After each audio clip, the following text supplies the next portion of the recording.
জ্যেষ্ঠ সাংবাদিক দিলৱাৰ হুছেইন মজুমদাৰক গ্ৰেপ্তাৰ কৰি অসম চৰকাৰখনে যি স্বৈৰাচাৰিতাৰ পৰিচয় দিছে তাক আমি সদৌ অসম ছাত্ৰ সন্থাই ধিক্কাৰ দিছো আৰু দিলৱাৰ হুছেইনক বিনা চৰ্তে মুকলি কৰি দিবৰ কাৰণে দাবী জনাইছো।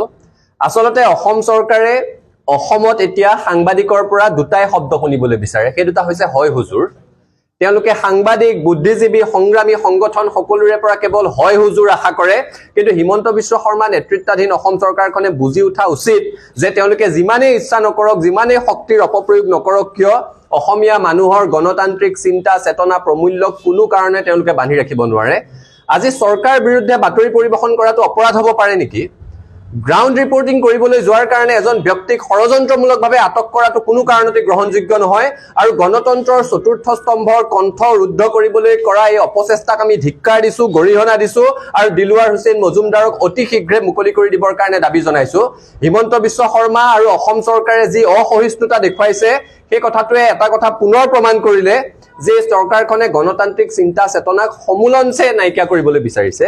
সাংবাদিকে বাতৰি পৰিৱেশন কৰিব নোৱাৰে, এইটো কেতিয়াবা হ'ব পাৰে নেকি? আৰু এইটো প্ৰথম ঘটনা নহয়। এই যে কয় এদেউ দুদেউ লুটানে আছেও, মুখ্যমন্ত্ৰীগৰাকীয়ে চৰকাৰখনে সেই পৰিৱেশটো বিগত কিছু সময় ধৰি গঢ়ি তুলিছে। সাংবাদিকক তুচ্ছ তাচ্ছিল্য কৰা, সংবাদ মাধ্যম সম্বোধন কৰোঁতে সাংবাদিকে তেওঁৰ মনে বিচৰা ধৰণৰ তেওঁ মনঃপূত প্ৰশ্ন নুসুধিলে সাংবাদিকক তুচ্ছ তাচ্ছিল্য কৰা, সংবাদ গোষ্ঠীক তুচ্ছ তাচ্ছিল্য কৰা, এই ধৰণৰ ধাৰাবাহিক ঘটনা ঘটি আছে।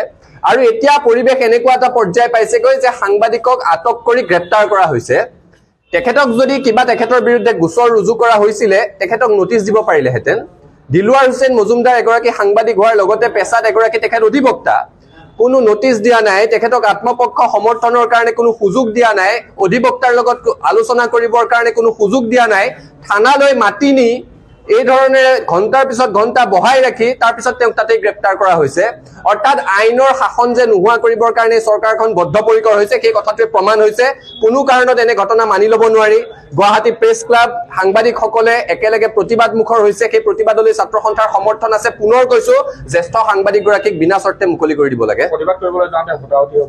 অত্যন্ত দুৰ্ভাগ্যজনক কথা। অসমত সাংবাদিকসকলৰ প্ৰতি যি অত্যাচাৰ আৰম্ভ হৈছে সেয়া গণতন্ত্ৰৰ অৱনমন হোৱাৰ এটা চিহ্ন, তাৰ বাদে আন একো নহয়।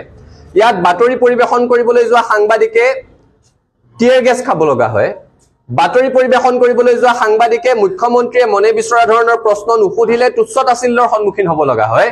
চৰকাৰৰ ভুলসমূহ, চৰকাৰৰ জনবিৰোধী নীতিসমূহ আঙুলিয়াই দিয়া সংবাদ গোষ্ঠীক আক্ৰমণৰ লক্ষ্য কৰি লয়। তেনে প্ৰেক্ষাপটতে এতিয়া গ্ৰাউণ্ড জিৰ' ৰিপৰ্ট সংগ্ৰহ কৰিবলৈ যাওঁতে সাংবাদিকক আটক কৰা হৈছে। আচলতে অসম চৰকাৰে আৰক্ষীটোক নিজৰ দলীয় কৰ্মীৰ দৰে ব্যৱহাৰ কৰাটো বন্ধ কৰিব লাগে। সাংবাদিকে প্ৰতিবাদ কৰোঁতে আৰক্ষী জপাই দিছে। সাংবাদিকসকলে এনেকুৱা কি আইনৰ এটা অচলাৱস্থাৰ সৃষ্টি কৰিছে যে এই ধৰণে আৰক্ষীয়ে বাধা দিব লগা হৈছে? নিজৰ এগৰাকী সতীৰ্থ সাংবাদিকক ষড়যন্ত্ৰমূলকভাৱে এই ধৰণে আটক কৰা বুলি তেওঁলোক প্ৰতীয়মান হৈছে, সেইকাৰণে আন্দোলন কৰিছে আৰু এই আন্দোলন কৰাৰ অধিকাৰ আছে। আৰু বাতৰি সংগ্ৰহ কৰিবলৈ যোৱা সাংবাদিকক যদি এই ধৰণে মাতি নি ঘণ্টাৰ পিছত ঘণ্টা থানাত আবদ্ধ কৰি ৰাখি গ্ৰেপ্তাৰ কৰে, সাংবাদিকেতো প্ৰতিবাদ কৰিবই। অসমৰ আবাল বৃদ্ধ বনিতা ৰাজপথত নামিবলৈ বাধ্য হ'ব।